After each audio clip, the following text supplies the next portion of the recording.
on the website and on your smart speakers, and plenty to come in the second half of tonight's show as we deal with local, national and international sporting stories, including England's painful defeat against Spain.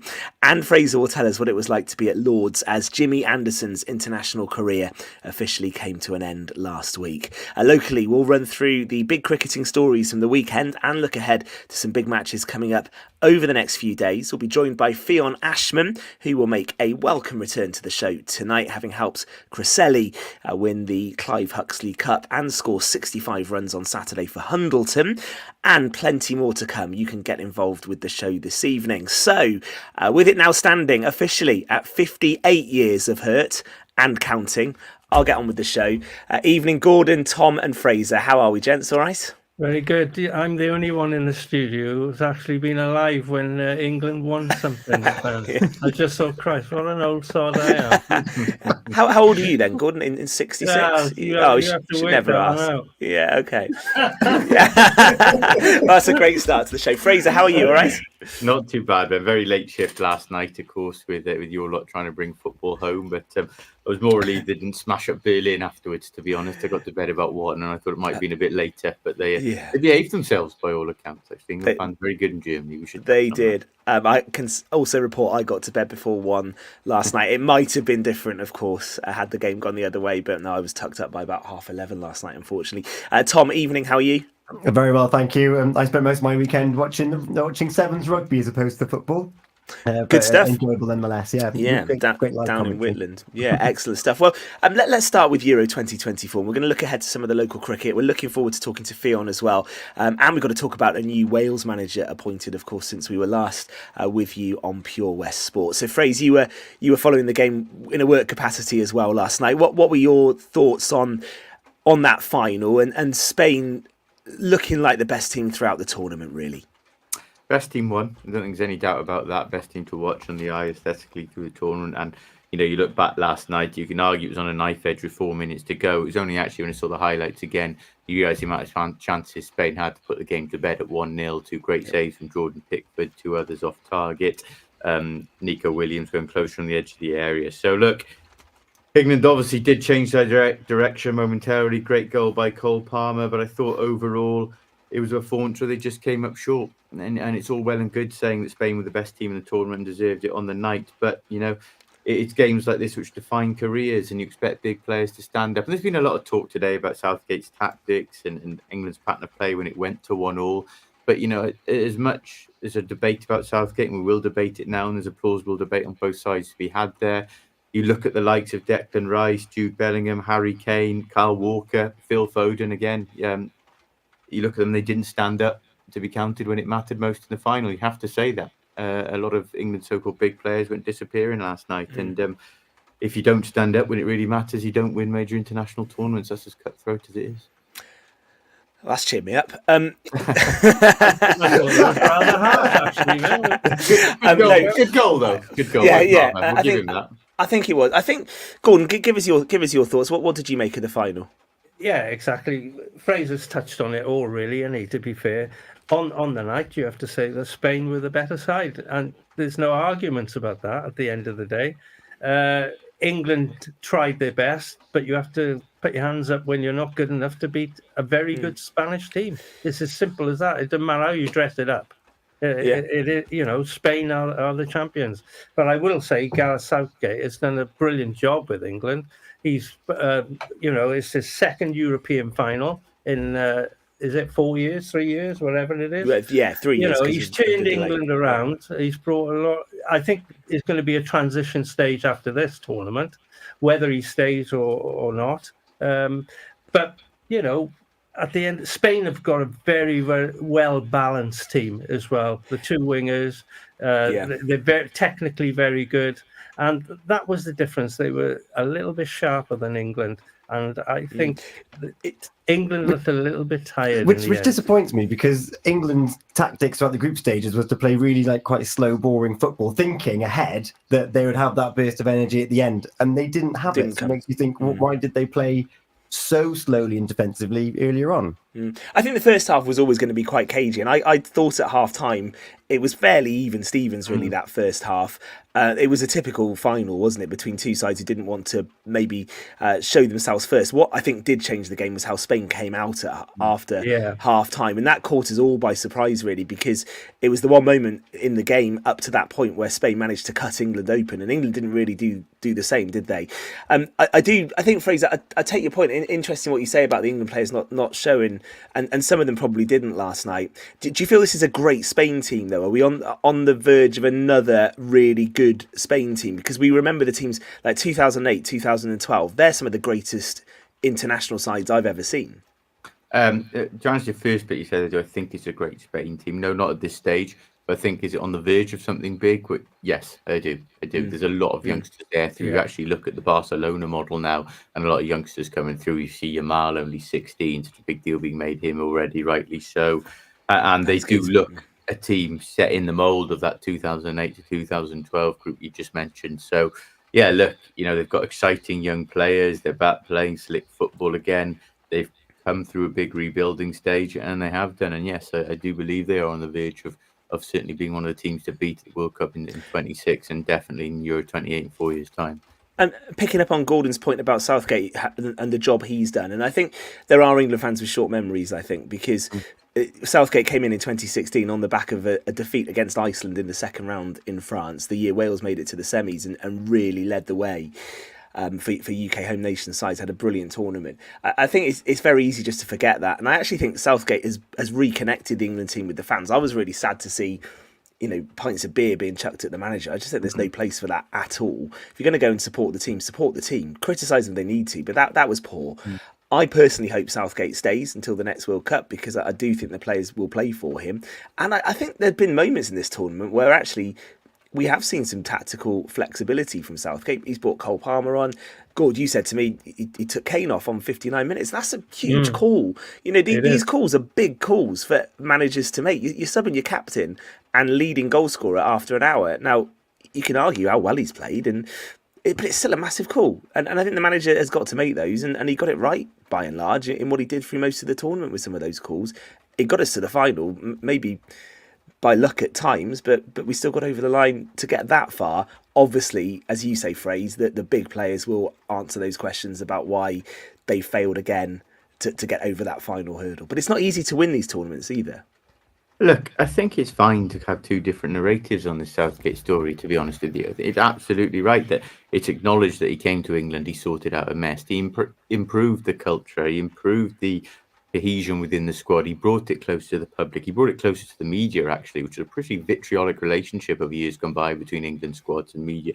And these things might sound like generic, but the fact is the generic thing which England didn't have in probably the 2 decades before he took charge, and he was responsible for all that, and he improved that squad and absolutely deserves credit for that. And yes, he does have England performing at major international tournaments like they haven't done consistently ever before, even under Alf Ramsey. Like you say, back-to-back Euros finals. I think the only England manager taken to 2 finals, actually, and the World Cup quarter-final as well, the semi-final too. But, if you are going to be cutthroat, once he has got to the latter stages of those tournaments, which is what the England managers before him haven't done in the modern era, there have been games when England have been found wanting at crucial times. And you look back to what could have been games for them in against Croatia 2018, Italy especially 2021, the France game, the missed penalty with Kane last night. And look, I think it's a very, very difficult call what to make. Personally, I do think it's the end of the road for him now, not because of what you're angling at there, that I don't think results have been good enough or he should be punished for not winning a major tournament. I just sensed a manager for the first time in this tournament who was weighed down by all the pressure and the outside noise that comes with the England job. It had got a bit personal. It shouldn't have. I agree with you there, but it has. And it seemed to trigger him. And he was, for the first time, you noticed him spike with the media and admitting it was affecting him. And once you get into that job weighs very heavily on you. And to go through another 2 years of that at a World Cup, psychologically, and he's been in it a long time. He's been a very, very long time for an international manager. I think mentally, more so than performance, it might be the end of the road for him now. Okay, we shall see. I think it will be a relatively quick decision. We could have a different narrative. You're right. It's all about results. No point whatabouteries now. But this is an England team that survived in this tournament on moments. They were seconds away from going up before that special Jude Bellingham moment in the last 16, and the reaction now would have been very, very different as to whether he should stay on or not. Of course it would. Of course, and also it would probably be very different had Mark Gahey's header not been kicked off the line. There are fine lines at international level. You know, there are fine margins. It's a good analysis phrase. It is, and I think my view would be he's got a young squad there. I think there is one more tournament in Gareth Southgate if he wants there to be, and I just hope it is on his terms. If he does want that, I wouldn't have a problem. The current favourite, by the way, is the former Swansea City manager. Graham Potter is leading the way with the bookies at the moment, and that for me would be a real gamble, because I think, you know, one of the things you do have to ask whenever you change your manager, any sport, is there someone better to bring in, and are you going to bring someone in who will change and improve things? I look at the list. There's not many at this stage. I'm an Eddie Howe fan. I'm not convinced he'd take the job at this point. You might be looking at another foreign coach for England, and if there was, Tottenham fan, I'd probably put Pochettino's name in there, but there's no one really saying I'd be the right person to take over. So we shall see. Let's move on, but let's stick with international management for just a sec, because Wales have confirmed a new head coach. We speculated about this a couple of weeks ago on the show. Gordon, give me your reaction. Craig Bellamy, his first senior manager's job. How did you react to that news? Well, I wasn't totally surprised. I mean, he's cut his teeth with... is it Bournemouth? He was Burnley. Burnley. I knew it was a B. He was with Burnley, and you know, he has the pedigree. He's played at international level. He's done his coach's badges, and the Welsh international job has always been a sort of stepping stone for managers to try and prove themselves. Mark Hughes, you know, Chris Coleman, people like that.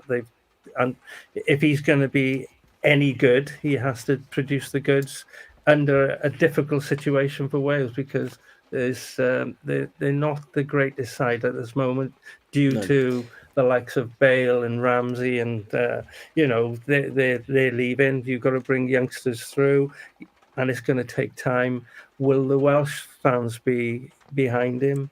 You know, and he's quite a I will say he's hot-headed as well. We know that. Yeah. And I was going to. It'll be interesting to see how he deals with the players in the changing room and on the coaching pitch, because he'll have a different sort of attitude to what Chris Coleman or Mark Hughes would have had. So it's going to be an interesting story. It'll either end in tears very quickly, or we'll see us marching on. He was a fiery player, phrase, wasn't he, for Wales, Bellamy? What will Bellamy, the head coach, be like, do you think? We're about to find out. He's fiery, often spilled over into petulance. Of course, he didn't help himself during his own career. Saw an interview today where he actually handled himself very well, spoke about how he'd grown up and matured, and we'll see that now. We'll see. The proof will be in the pudding. Actually, words are very easy. Of course they are. Of course they are. When he takes the job, but he has cut his teeth coaching. Has had a couple of harsh lessons. He's out of the mould of Giggs and Mark Hughes back in the day of being Welsh, a former player, young, cut his teeth through coaching and with a point to prove. So we'll see how it develops. Yeah, we will. And Nations League matches to come in September for both Wales and England, of course. International football rolls on quite quickly. Let's just change sports for a sec, and then we're going to chat to Fionn on Pure West Sport. But we've got some good cricket coming up, actually, this week. In the Harrison Allen Bowl semi-finals, Saundersfoot v Llangwm and Lawrenny against Burton. That's an interesting couple of semi-finals coming up this week, chaps. Yeah, 4 clubs now eyeing a big opportunity. I know you say you focus one game at a time. There's no escaping it. The 4 of them will look at that draw and see no Neyland, no Carew, no Criselli. No, 100%. And will absolutely fancy their chances of a one-off win. You know, all teams have got match winners in that format. They have. You know, all teams are capable of going all the way. This is wide open. It's the first time we've said that at semi-final stage for a long time.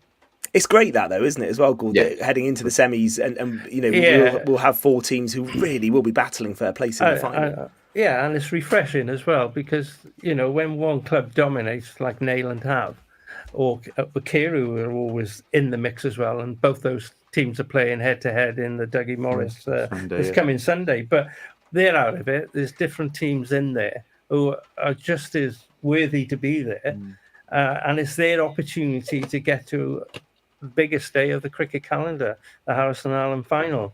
And I'm looking forward to it. The predictions are going to be interesting to see who actually goes through. I was going to ask you, but yeah, can we get a prediction? Who's going to be in the Harris and Allen final this year then? For me, the form of Steve Mills leans me slightly towards Llangwm. But Lawrenny have got to feel it's their time now. They've lost, 3 finals in the last few years now. They've still got a tight group. They've lost 1 or 2. Right, the pressure will be on them now, but they are playing Burton Division 2 side. They will be favourites to go through in there. I'll go for a Lawrenny-Llangwm final, but with no conviction. Okay. On Sunday, as Gordon said, we actually have got a cup final, haven't we? The Dougie Morris Cup final, and it's a big one, isn't it? It's Neyland against Carew, and Neyland have won 8 of the last 10 finals. Will that pattern change at the weekend? Psychologically, Carew are going to have to get over a big hurdle because the two met, of course, that 2021 Harris and Allen final, which nearly ended up as an innings defeat. Yeah. It was a brutal performance from Neyland that day. They're so well vested in this Dougie Morris. You heard with the interview Sean Hannon in the first hour, there's no sense of any kind of complacency or repetition that they've been there before. They'll be fully focused. And you have to say it. We say it every year when we get to finals. Gordon might offer a different view to me now, but Neyland over 2 innings, it's got to the stage. I'll never back against them until they lose. You hit the nail on the head. Yes. It's if it was a 1 innings final, which it'll never be because the format isn't that. You would say there could be a chance for Carew, but once you say 2 innings, Fraser's right. Neyland are strong. You don't see Neyland don't fail over 2 innings, do they? Really, well, in cup because such is their cup pedigree. Dougie Morris final in 2012 was the last time they lost a Pembrokeshire final or a 2 innings final of any kind, and that was rain affected. They didn't play the second innings. Have requested a better first innings score. What's the format on Sunday? How many overs per innings? 22 overs. Nice. 20 in the Dougie. 20 in the Dougie, you're right. 22 in the Harry. Twice as much as what Gordon would like it to be. T22. I'll go a step further again. It's a 1 innings competition, and then we have a final where it's 2 innings. What format are we playing, boys? It should be 1 innings. That's it. Fair comment. Yeah, fair comment. Okay, we'll, I'm sure, reflect on the Dougie Morris final on the show this time next week. On the way next, though, we'll just take a moment and then we'll be joined by Fionn Ashman, who we love having Fionn on the show. She had a good weekend, actually. A double success, 65 for Hundleton on Saturday, and then she played for Cresselly yesterday, and they beat Hook in the Clive Huxley Cup final. So we'll talk to Fionn about that. No doubt a bit of football in there as well. And before 9 o'clock, Fraser was at Lord's for Jimmy Anderson's final test match. And we want to talk about Jimmy and also where he ranks in terms of all-time British sportsmen. I think Fraser's going to say he should be quite high up that list, having been at his final game. But find out before 9 o'clock and you can get involved as well. It's Monday evening, Pure West Sport.